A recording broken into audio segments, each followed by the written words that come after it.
우리는 살면서 이런저런 억울한 일들을 겪을 때가 있습니다. 어느 남자가 이제 아침 출근길에 급하게 서둘러서 이제 엘리베이터를 타려고 하는데 문이 열리는 순간 엘리베이터 안에서 방귀 냄새가 나는 겁니다. 사람은 아무도 없는데 방귀 냄새만 나는 겁니다. 그래서 순간 고민이 들었습니다. 이걸 타야 되나 말아야 되나. 근데 이제 시간이 아침에 출근 시간이 바쁘니까 안 탈 수가 없죠. 그래서 어쩔 수 없이 탔는데 아플싸 이게 몇 층 내려가지를 않았는데 갑자기 문이 열리더니 어떤 엄마와 어린 여자아이가 타는 겁니다. 그런데 타더니만 그 어린 딸이 코를 막더니 엄마에게 한마디 하죠. 엄마 방귀 냄새나. 저 아저씨 방귀 꼈나 봐. 엄마는 당황하면서 그런 소리 하면 못 써 이렇게 했지만 이 남자는 너무나 억울할 수밖에 없었습니다. 살면서 이런 억울한 일들을 겪을 때가 있는 거죠. 그런데 이런 억울함이야 그냥 스쳐 지나가는 그런 억울함일 뿐이고 지나면 그냥 없어질 일들입니다. 그런데 때로는 그렇지 않은 일들도 있습니다. 우리가 겪는 억울한 일들 중에는 우리의 삶을 너무 힘들고 괴롭게 하는 그런 억울한 일들도 많다는 것입니다. 그렇다면 그런 일들을 우리가 겪게 되었을 때 과연 우리는 어떻게 해야 하는지, 그리스도인으로서 우리가 하나님의 자녀로서 그것을 어떻게 극복해야 하는지 오늘 이삭의 모습을 통해서 우리가 함께 좀 살펴보고자 합니다.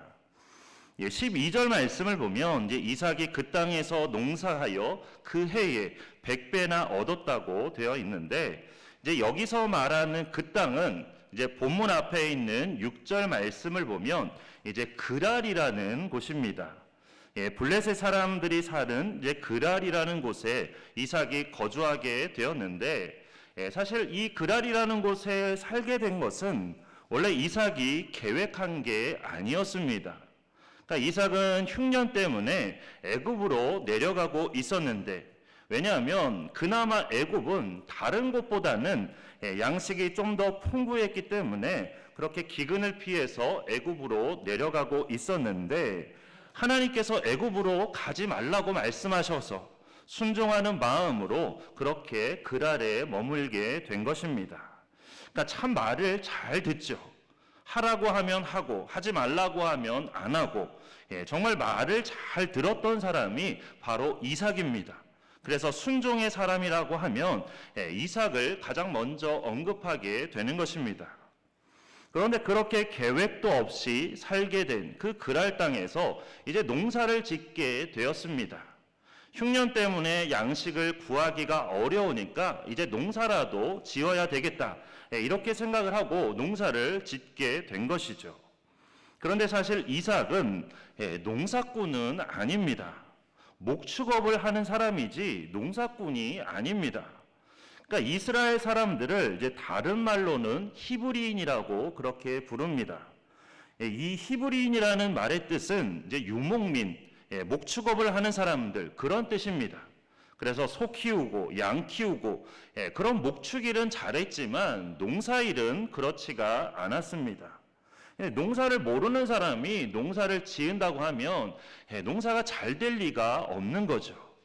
그런데 놀랍게도 이삭이 농사를 시작한 그 해에 100배나 되는 수확을 얻은 것입니다. 글쎄요, 저는 농사를 지어본 일이 없어서 100배나 되는 수확이 얼마나 많은 건지 잘 모르겠습니다. 그런데 여기서 말하는 100배라는 게 말 그대로 딱 100배를 뜻하는 그런 말은 아니죠. 그만큼 아주 많았다라는 그런 뜻인데 첫 농사에 이렇게 100배나 많은 결실을 얻다니, 그것도 흉년에 이런 놀라운 결실을 얻다니, 모르는 사람이 말하면 그런 거죠. 소가 뒷걸음질 치다가 쥐 잡은 정도가 아니라 도둑 정도는 잡았다. 그렇게 말할 수가 있을 겁니다. 그런데 성경은 뭐라고 말하냐면 12절에서 14절 말씀을 통해서 이삭이 어떻게 그렇게 많은 소득을 얻게 되었는지 분명하게 말하고 있습니다. 여호와께서 복을 주심으로 그 사람이 창대하고 왕성하여 마침내 거부가 되어 양과 소가 떼를 이루고 종이 심이 많음으로. 그러니까 이 말씀처럼 농사만 잘 된 게 아니라 목축도 잘 돼서 양과 소도 때를 이루게 되었고 종들도 많아졌고, 그러니까 하는 일마다 막 다 대박이 났는데 그 모든 것이 하나님께서 복을 주셨기 때문이라고 말씀하고 있습니다. 그러니까 이삭이 애굽으로 가지 말라고 하신 하나님의 말씀에 순종해서 자신의 그 고집을 꺾고 중간에 멈추어 섰기 때문에, 또한 하나님께서 지시하신 그 그랄 땅에 거주했기 때문에 이렇게 순종하는 이삭에게 하나님께서 복을 주신 것입니다. 다시 말해서 하나님의 말씀에 순종하는 것이 얼마나 복된 일인지를 이렇게 보여주신 것입니다. 그렇게 하나님의 부르심에 응답해서 또 이렇게 예배의 자리로 나오신 우리 모든 분들에게 하나님께서 반드시 복 주실 줄 믿습니다. 사실 이 자리에 안 나온다고 해서 우리가 뭔가 대단히 중요한 일을 하는 건 아니죠. 이 자리에 안 나오신다고 해봐야 우리가 기껏 하는 일들이 집에서 TV를 보거나 누군가를 만나거나 아니면 등산을 하거나 그런 정도인데, 그런 것들 때문에 우리가 하나님께 받을 복을 포기한다면 그건 너무나 아깝지 않을까요? 말씀에 순종할 때 우리가 복을 주신다는 것을 기억하면서 늘 예배의 자리를 잘 지키며 복을 받는 우리 모두가 되기를 바랍니다. 그런데 궁금한 게 한 가지 있는데, 정말로 하나님께 복 받고 싶으신가요? 이삭처럼 농사를 지으면 100배나 얻고 양과 소가 떼를 이루고 그렇게 복을 받고 싶으신가요? 갑자기 이거 받아야 되나 말아야 되나 의심이 드십니까?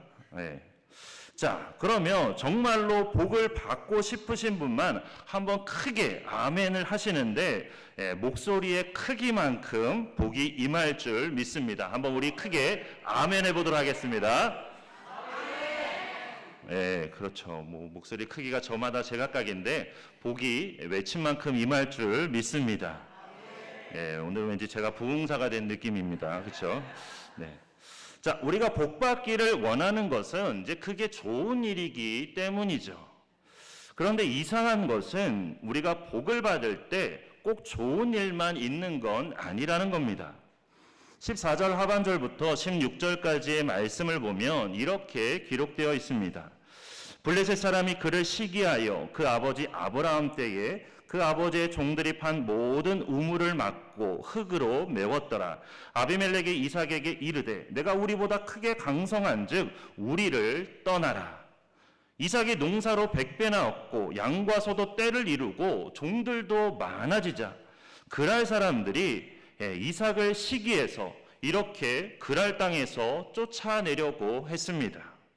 그러니까 우리가 꼭 기억해야 될 것은 우리가 하나님께 복을 받으면 받을수록 그것을 시기하고 미워하는 반대 세력이 있다는 사실입니다.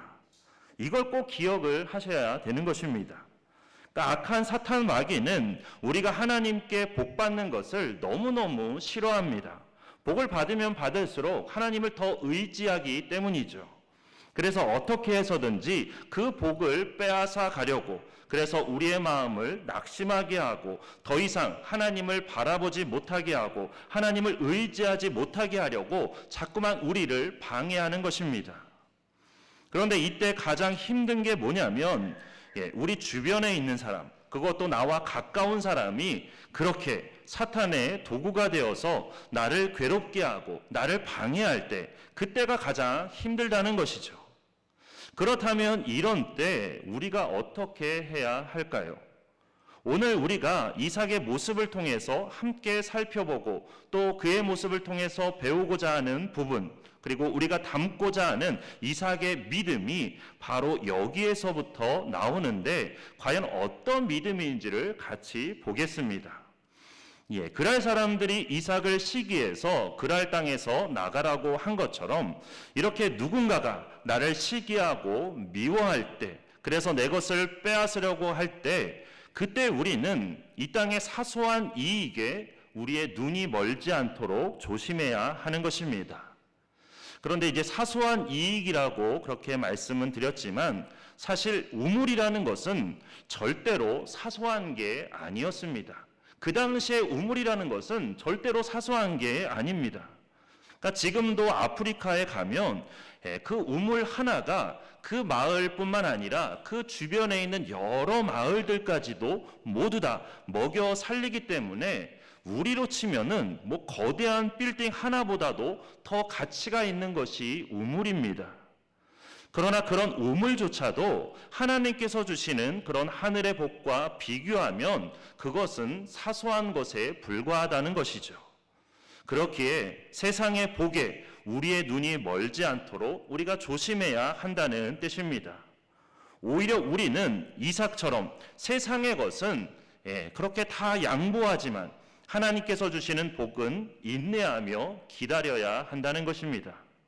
이렇게 양보하고 인내하는 믿음, 이게 바로 우리가 배워야 하고 닮아야 하는 그런 이삭의 믿음입니다. 이삭도 사실은 너무나 억울했겠죠. 이삭도 사람인지라 억울하지 않을 수가 없는 것입니다. 하나님께서 복 주셔서 자기가 부자가 된 것이지 뭐 그랄 사람들을 속이고 막 사기를 치고 보이스피싱을 해서 그 사람들을 속여 빼앗은 게 아닙니다. 자기가 부자가 된 것 때문에 그랄 사람들에게 피해를 준 것은 하나도 없었습니다. 그리고 이삭이 사용하고 있던 그 우물도 아버지 아브라함이 판 것이고 또 전임 왕이 그 권리를 보장한 것이었습니다. 그래서 창세기 21장 27절에서 31절에 보면 이렇게 기록되어 있습니다. 아브라함이 양과 소를 가져다가 아비멜렉에게 주고 두 사람이 서로 언약을 세우니라. 아브라함이 7 암양 새끼를 따로 놓으니 아비멜렉이 아브라함에게 이르되 이 7 암양 새끼를 따로 놓음은 어찌미냐. 아브라함이 이르되 너는 내 손에서 이 암양 새끼 7을 받아 내가 이 우물 판 증거를 삼으라 하고 두 사람이 거기서 서로 맹세하였으므로 그곳을 부엘세바라 이름하였더라. 이처럼 아브라함과 그 아비멜렉 사이에 언약이 있었던 것이죠. 그동안에 아브라함이 팠던 그 모든 우물들을 인정해 주겠다는 그런 언약이 있었습니다. 그런데 여기에 보니까 아브라함과 아비멜렉이 언약을 맺었는데 오늘 말씀에도 보니까 또 아비멜렉이 나오죠. 이 아비멜렉은 뭐 늙지도 않고 죽지도 않는 사람인가? 뭐 그런 생각을 하실 수 있는데 이 아비멜렉은 이름이 아닙니다. 그러니까 그 왕이라는 그 호칭을 뜻하는 겁니다. 그러니까 바로라고 할 때 애굽의 왕을 다 바로라고 하죠. 그래서 옛날에 살았던 왕도 바로고 나중에 살았던 왕도 바로고 그런 것처럼 아비멜렉도 블레셋의 왕을 다 아비멜렉이라고 그렇게 호칭을 하는 겁니다. 뭐 그렇게 아시면 되겠습니다. 자, 어쨌든 이 말씀처럼 이 우물은 이제 언약까지 세우면서 아비멜렉으로부터 정식으로 아버지 아브라함이 그 권리를 약속받았던 그런 우물이었습니다.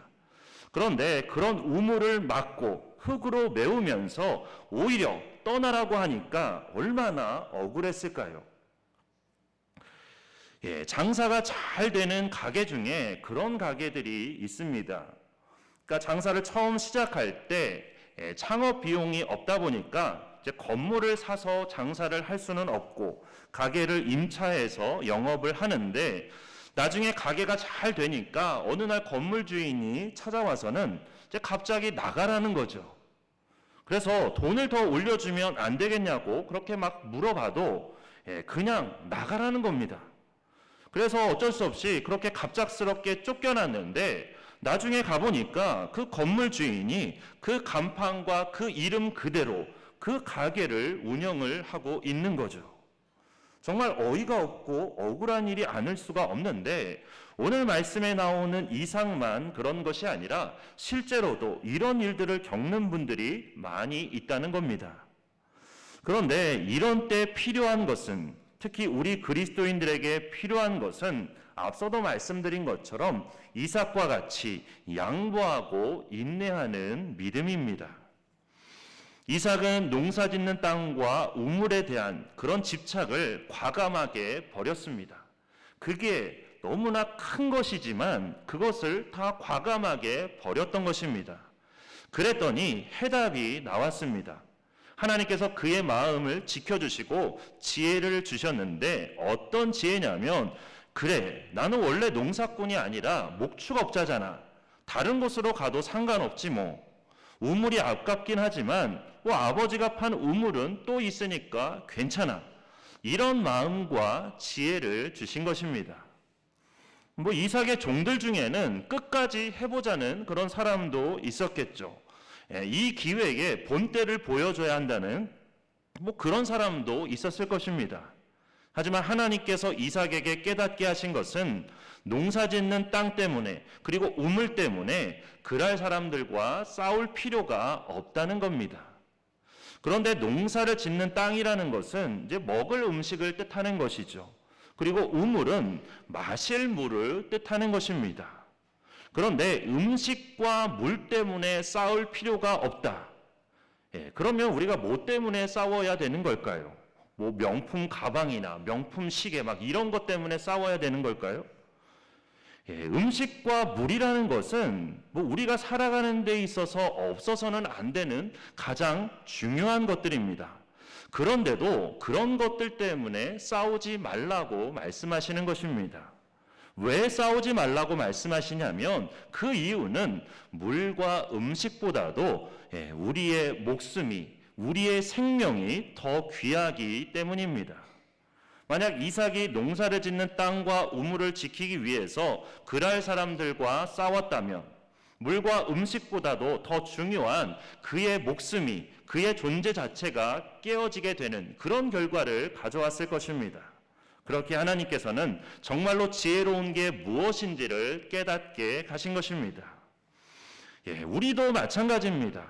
옆에 있는 온양 리퍼브가 처음 생겼을 때 리퍼브에 오는 손님들이 뭐 우리 교회 화장실을 지금도 사용하고 계시는데 교회 화장실을 사용하는 것 때문에 뭐 몇몇 분들의 반대가 있으셨습니다. 왜 반대를 하시는지 뭐 그 이유를 저도 잘 알고 있었고 뭐 저도 그런 생각이 들었습니다. 저도 밤마다 화장실 불을 켜놓고 가시는 그런 분들이 계셔가지고 그분들 때문에 늘 확인을 해야 돼서 뭐 조금 번거롭기도 합니다. 그런데 하나님께서 지혜를 주셔서 그렇게 막는 것이 결코 교회에 도움이 되지 않는다는 것을 깨닫게 해주셨습니다. 그래서 교회 소식 시간에 우리 성도님들께 또 말씀을 드리기도 하면서 뭐 이제는 더 이상 뭐 그 문제 때문에 말씀하시는 분은 없으시고 또 화장실 안쪽에 그 사용 수칙을 그렇게 붙여놓은 후에는 뭐 그래도 사용하시는 분들이 또 많이 주의를 해주셔서 그 전보다는 훨씬 더 그렇게 깨끗하게 많이 사용을 해주십니다. 그래서 이것도 하나님께서 주신 지혜구나 뭐 그런 생각을 좀 하게 되었습니다. 그리고 무엇보다도 우리 교회 주차장이 부족한데 그런 부분에서 또 우리 리퍼브의 도움을 또 받을 수 있게 돼서 정말로 서로가 서로 도울 수 있는 그런 좋은 관계가 되었다는 생각이 들었습니다. 그런데 만약 우리가 그때 화장실을 못 쓰게 막았다면 아마 지금처럼 서로 좋은 관계는 되지를 못했겠죠. 하나님께서 주신 지혜를 통해서 이삭은 과감하게 결단을 내렸습니다.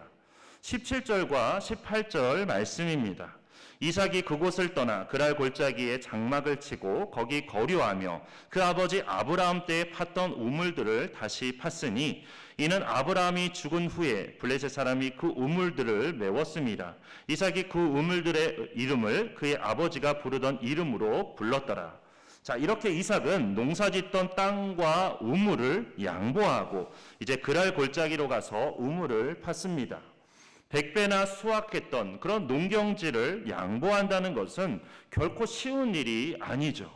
또 우물을 양보하는 것도 마찬가지입니다.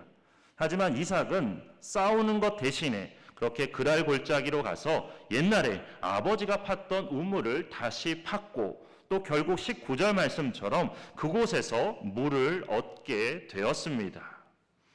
그런데 아까도 꼭 기억해야 된다고 말씀을 드린 것처럼 악한 사탄 마귀는 우리가 하나님께 복받는 것을 너무너무 싫어합니다. 그래서 어떻게 해서든 그 복을 빼앗아 가려고 하는데, 여기서 한 가지 더 꼭 기억해야 될 것은 그러한 공격이, 그러한 방해가 한 번으로 그치는 게 아니라는 겁니다. 그러니까 한 번 이겼다고 되는 것이 아니라 여러 번 계속해서 반복되는 그 공격까지도, 그 방해까지도 우리가 잘 이겨내야 한다는 겁니다. 자, 우리가 누군가에게 맞을 때 제일 아픈 데가 어딘지 아시나요? 네? 어디라고요? 어디래요? 거시기? 그래요. 뭐 그럴 수도 있죠. 근데 제일 아픈 데가 어디냐면, 맞은 데를 또 맞을 때가 제일 아픕니다. 그렇죠. 맞은 데를 또 맞을 때가 제일 아파요. 그래서 때린 데를 또 때리는 놈이 제일 나쁜 놈인 겁니다. 그런데 사탄이 하는 행동이 그렇습니다. 때린 데를 또 때리고 또 때립니다.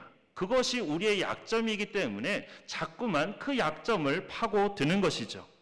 그래서 이삭이 기껏 그랄 골짜기로 가서 우물을 다시 파서 물을 얻었더니 20절 말씀처럼 또 거기까지 쫓아와서 우물을 빼앗아 버렸고, 21절 말씀처럼 또 다른 곳에 가서 우물을 팠더니 또 빼앗아서 결국 다른 곳으로 가서 다시 우물을 팔 수밖에 없었습니다.